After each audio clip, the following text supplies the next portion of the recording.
Hi, I'm Jen Long, Creative Director at Sizzix, and I'm here to give you a sneak peek of our brand new David Tutera inspired 3D embossing bundle that'll be featured on HSN Wednesday, July 11th.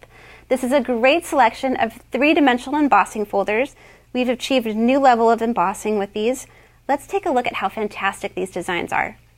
We have some paper examples here of our all-over botanical pattern, an all-over fan pattern. These beautiful roses, look how high these pop up right off the page.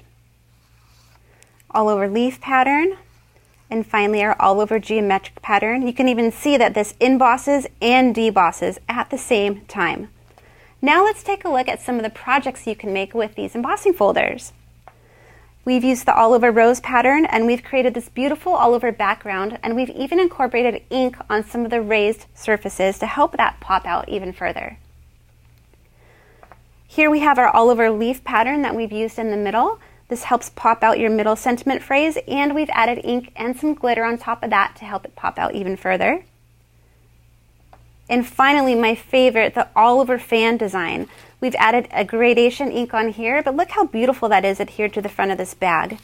And all three of these projects use Thinlit stamps or phrases and sentiments from all of our David Tutera inspired bundles that will all be featured on HSN Wednesday, July 11th, so please join us there.